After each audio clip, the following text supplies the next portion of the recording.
I received a call on my smartphone saying that my daughter had collapsed. I hurriedly caught a taxi and headed to the hospital, but my daughter had already passed away. Why? Tears overflowed, and a deeper sense of regret than sadness welled up. The doctor said it was a heart attack. My son-in-law Colton said in a calm tone. The 3 granddaughters who had come with him were crying loudly. It was no wonder they were crying and grieving over the sudden event. They were still in their sensitive teenage years. I couldn't help but hold the 3 of them tightly.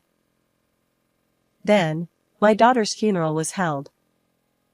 Her boss and colleagues from work came to mourn her untimely death. However, that night, Colton said something shocking.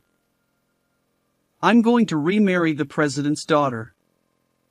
The kids are a nuisance. You take care of them, old woman. Unbelievably, he boldly declared that he was abandoning his family. And true to his word, he disappeared after the funeral. When I tried to contact him, the phone wouldn't connect. What was he planning to do with the grandchildren left behind? I decided to stay at my grandchildren's house to take care of them.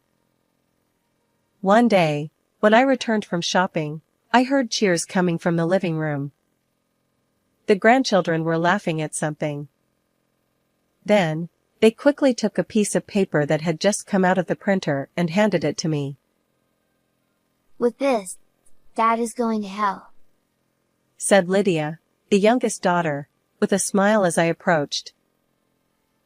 I am Ariana. Having finished raising my children as a single mother, I am now living alone. When I was still young, in my 30s, I lost my husband and lived with my daughter Natalie. Her rebellious phases during middle and high school are now nostalgic memories. I know I caused Natalie a lot of trouble by being a single parent, but I also tried to give her as much love as I could. As soon as she entered university, she confessed something to me. Mom, you went through a lot of trouble to raise me. So, I want to repay you by being a good daughter from now on. I remember my eyes welling up with tears at those unexpected words. Eventually, Natalie graduated from university and got a job at a prestigious company. She was a patient child, so she rarely complained about her work. Sometimes, I felt a bit lonely, wishing she would rely on me a little more.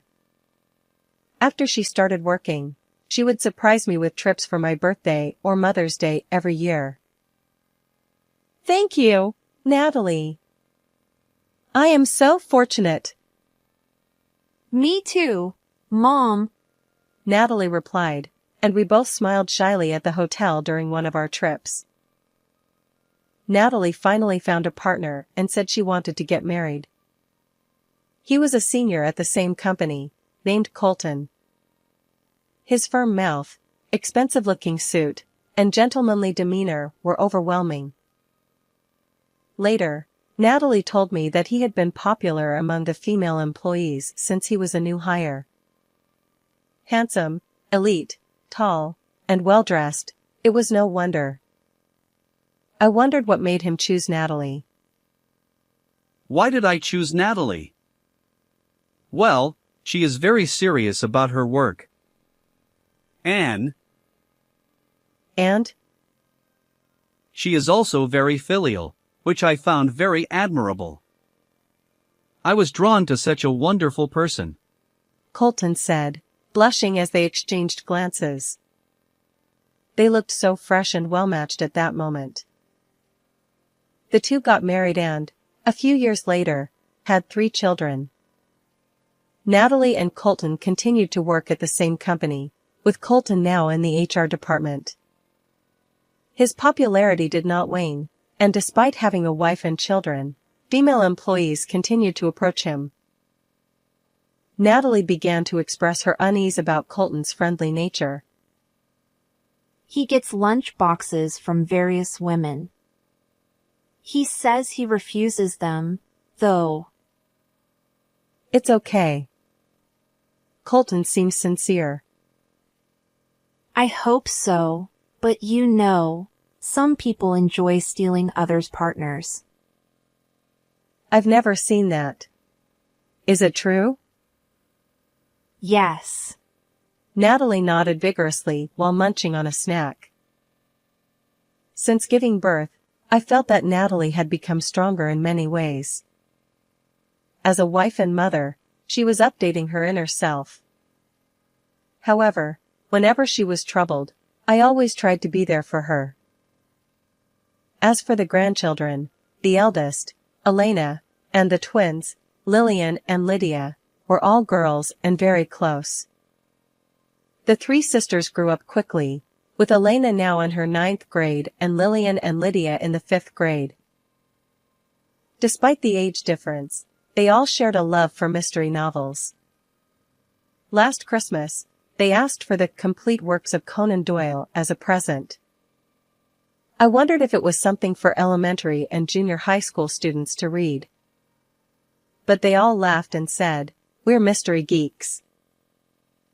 Their room is filled with mystery novels. I always see my grandchildren during the summer holidays when the three of them come to stay with me, and they are very attached to me. Grandma, let's go to the movies, said Elena. They're showing Agatha Christie, said Lillian. I want popcorn too, added Lydia. Even though it's only for a few days, seeing their beaming smiles makes me want to do anything for them.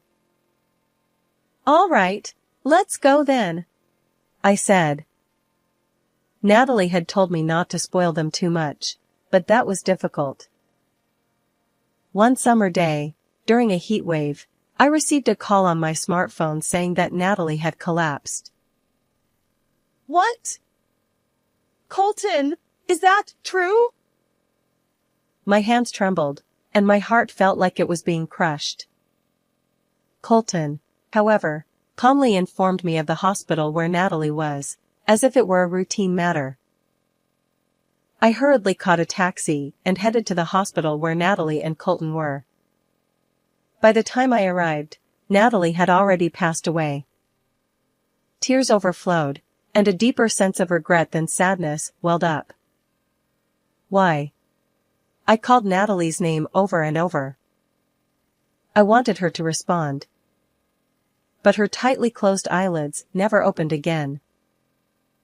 The doctor said it was a heart attack, Colton said. The granddaughters who had come with him were crying loudly. It was no wonder they were crying and grieving over the sudden event. They were still in their sensitive teenage years. It was natural for them to feel insecure. I couldn't help but hold the three of them tightly. It's okay to cry, all of you. Let's say a proper goodbye to your mom.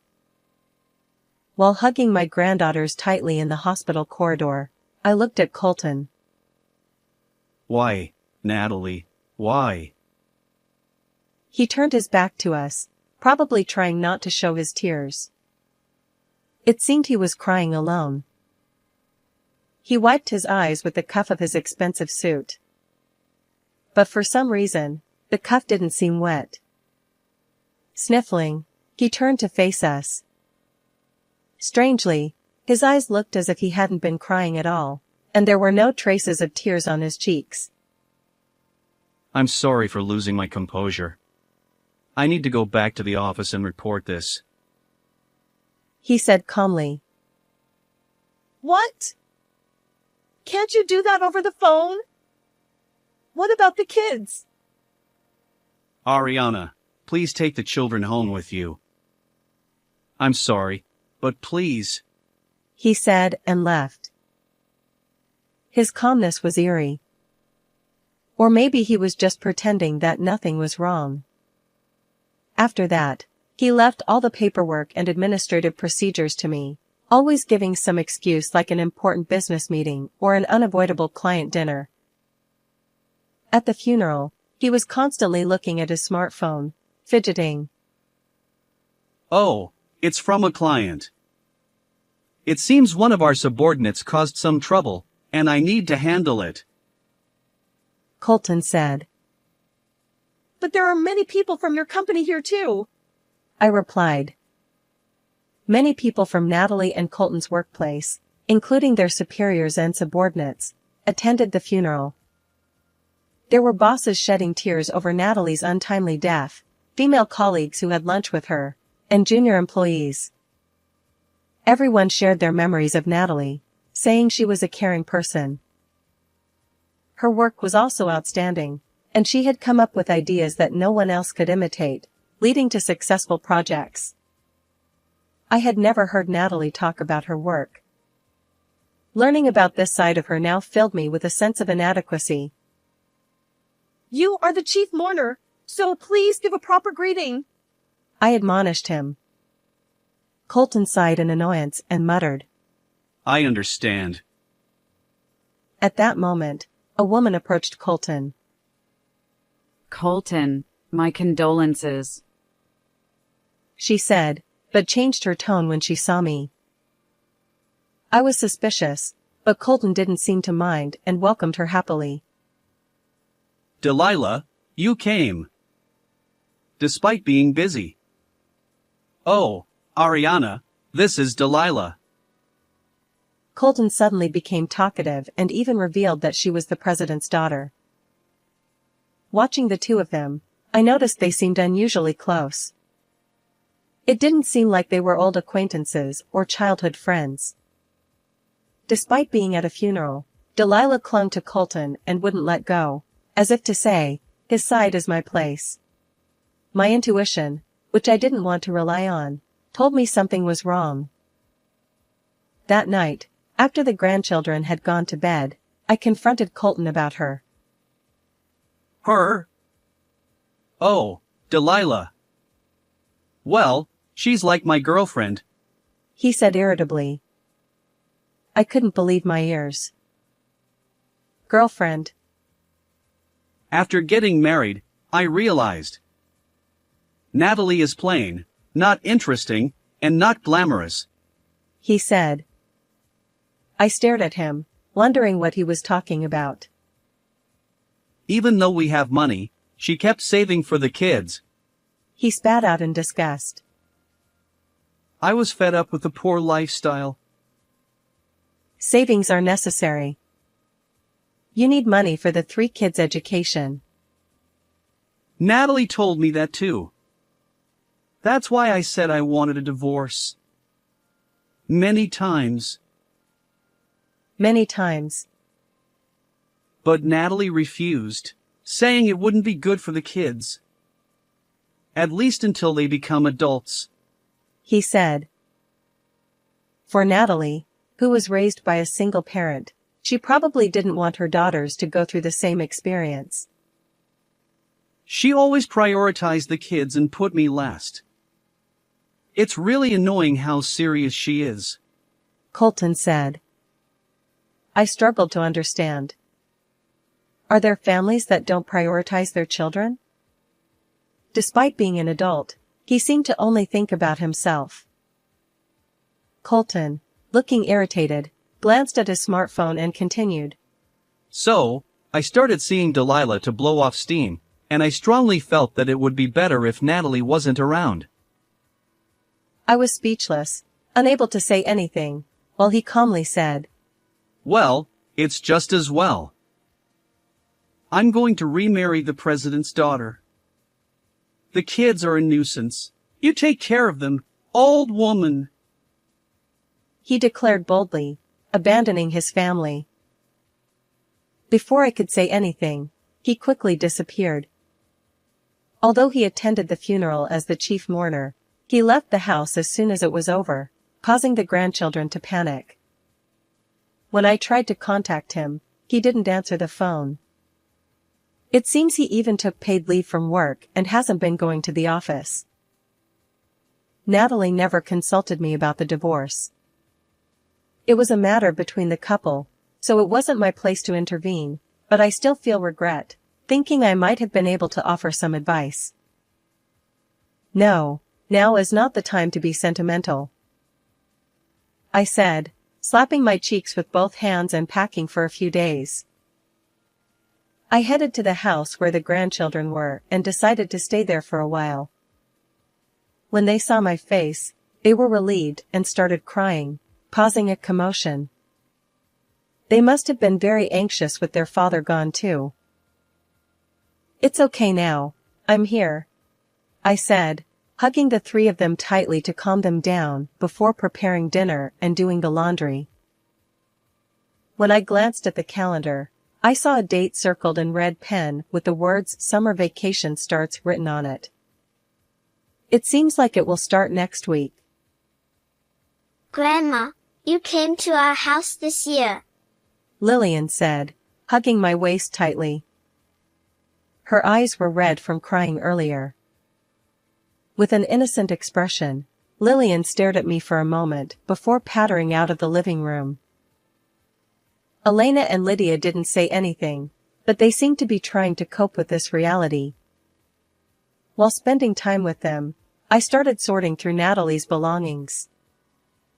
As I picked up each item, memories of Natalie flooded back. Why did my daughter, whom I raised with so much effort, have to leave so soon? God is unfair. Thinking of such thoughts, I picked up a diary. It had a combination lock, clearly different from the other items.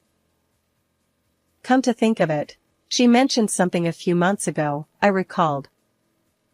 Natalie had said, If anything happens to me, please look at the diary with the lock. She had also told me the combination, saying she would only share it with me. It was the sum of the birthdays of Natalie, Colton, Elena, Lillian, Lydia, and mine. The dial had 4 digits, with the left 2 digits being the month and the right 2 digits being the day. 2788. It's open. What could be written inside? A will, perhaps? Although I didn't really want to look, my curiosity got the better of me, and I slowly turned the pages. If you are reading this diary, it means I have already left this world. It began. I was startled by such words.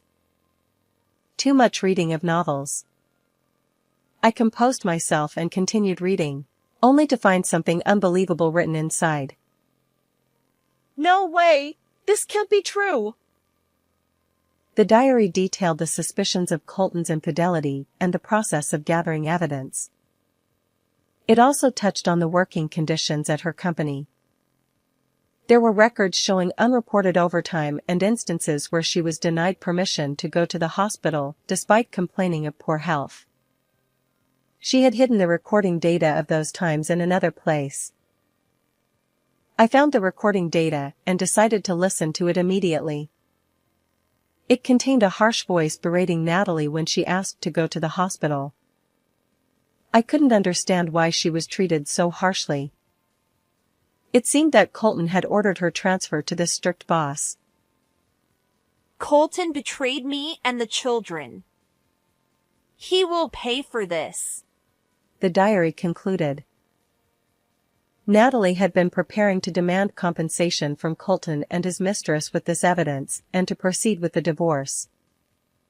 I was surprised at how shrewd my daughter was. However, even though I found this, Natalie was no longer here. I threw away the diary and the recording data, thinking they were useless. The 3 sisters bravely continued going to school. I hoped they wouldn't overexert themselves. While doing everything I could, I watched over the 3 of them. A week passed, and the grandchildren started their summer vacation. In the garden, 2 potted sunflowers stood tall, almost ready to bloom. After the summer vacation began, they started spending a lot of time in Colton's room. For the grandchildren, he was still their father, and they couldn't let go of that recognition. Knowing what he had done, it pained me. Even while sorting through Natalie's belongings, I brought snacks to the grandchildren, I brought orange juice for all of you, I said. They were looking at the books and scrapbooks Colton had left behind, as if searching for treasures. Sometimes, they would use the family computer or tablet, trying this and that. I thought it might be for a summer vacation project and didn't pry too much. One day, when I returned from shopping, I heard cheers coming from the living room. The grandchildren were laughing at something. Oh my, what's going on, you three? You seem to be having fun, I said as I approached. Lydia noticed me and smiled. She quickly took a piece of paper that had just come out of the printer and handed it to me. With this, Dad is going to hell, Lydia said. Puzzled, I looked at the paper she handed me. It was a printout of an anonymous message board titled, "Gather here if you want your wife to die." What? What is this? I could tell it was an anonymous message board, but I didn't understand what it meant. Seeing my confusion, Elena explained. Grandma, see this red name? This person's name is Colton. Colton? Yes.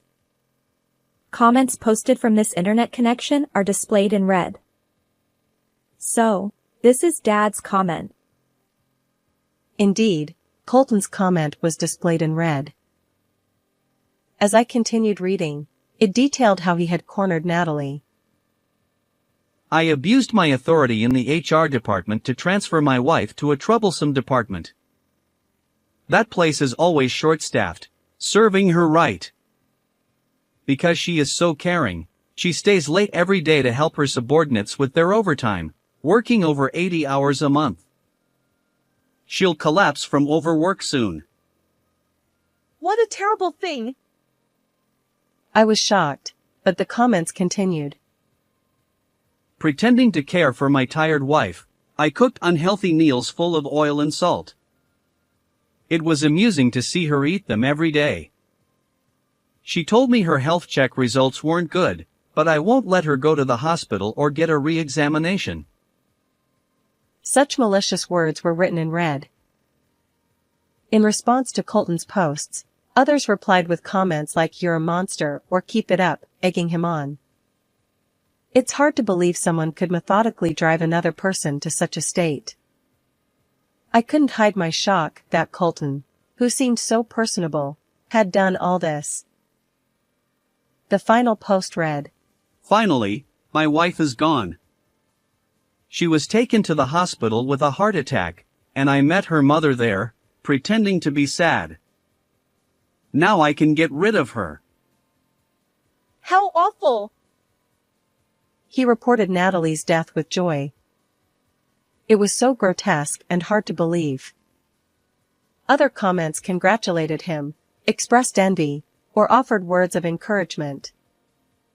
I never imagined such a vile world existed, and I was stunned. Colton was as cunning and wicked as a snake. How could such a thing be allowed? Anger began to well up inside me. However, I was surprised that the three girls had noticed Colton's behavior. It's elementary, Watson, Lillian said, imitating Sherlock Holmes. Mom was always busy, but Dad seemed to have plenty of free time, which was strange. She continued. And Lydia added. when we argued with Dad, he said something. What did he say? He said, "Don't rely on Mom. She could be gone any day." Arguing with him suggested that Colton and the grandchildren didn't get along well. They must have been suspicious of his actions for some time. Since then, the three of them had been watching Colton closely. Colton frequently used the computer, looking up recipes and videos for dishes he normally wouldn't be interested in. The tablet's search history included terms like unhealthy food and salt content. They also knew about the mysterious woman in the photos on the tablet. They had seen him slightly smiling right after Natalie died and at the funeral. The final piece of evidence was his scrapbook. Articles about people collapsing from overwork were collected in it. Some were diagnosed with heart attacks. Elena said. So, the three of us thought Dad was the culprit. Lillian added. We've been looking for evidence since the summer vacation started. Lydia said. It seems the mystery-loving three sisters had sharper observational skills than Colton or I had imagined. But how did you manage to find this message board? I asked. Lillian proudly snorted. Besides the tablet's search history, we read books and restored the deleted history. Watson. Lydia said. Even though she's only in 5th grade, she managed to do that. If not, we wouldn't have this printout in our hands. How lonely and anxious the young teenage grandchildren must have felt after losing their mother. I remembered their faces, relieved and crying, when they came to this house. Even so, they were trying their best to fight in their own way, and I couldn't overlook that. My eyes welled up with tears. Grandma? What's wrong? Elena asked. I couldn't let the efforts of these little detectives go to waste. I bit my lip, looked at the three of them, and thought of Natalie. He must face the consequences. I vowed that Colton would not escape and would fulfill his parental responsibilities. Thank you, all three of you. Leave the rest to Grandma, I said. Later, I visited a lawyer I knew. I consulted him about whether we could claim compensation based on the evidence the grandchildren had found and their testimonies. He looked closely at the printouts from the message board and the search history evidence, but his face clouded, saying it might not be enough. Then, can we use this as evidence? I asked, showing him the diary and the recording data found among Natalie's belongings. I'll take a look, he said, flipping through the diary and listening to the audio data. He then said that combining this diary would significantly strengthen our case and provide grounds for claiming a large amount of compensation. Additionally, we might be able to secure child support. I then sent copies of the audio data and the diary's contents to Natalie's company. I addressed it to the supervisor who had come to the funeral and cried, asking for an internal investigation. The supervisor immediately took action. He reviewed the audio data and the diary and shared them with the executives. The executives learned that Colton had used his authority in the HR department to corner his wife, Natalie, who was also an excellent employee. The executives were furious and summoned Colton. The investigation proceeded by verifying the facts and interviewing other employees, leading to Colton's dismissal. Considering his actions, it was a deserved consequence. Later, I happened to run into him on the street, but he was unrecognizable. His beard was unkempt, and his once high-quality suit was wrinkled. Ariana! Because of you, my life has fallen apart! He exclaimed. I frowned, wondering what he was talking about. After all, I had lost my precious daughter. Upon hearing the details, it seemed that his mistress, Delilah, had dumped him shortly after he was forced to resign. Even someone like me, you'll stay with me, right? Colton had asked, to which Delilah coldly replied. Ha! I can't be with an unemployed old man. They had been living together, but that ended too, and now he was living alone in a shabby apartment. You've drained me of compensation and child support. It's been terrible.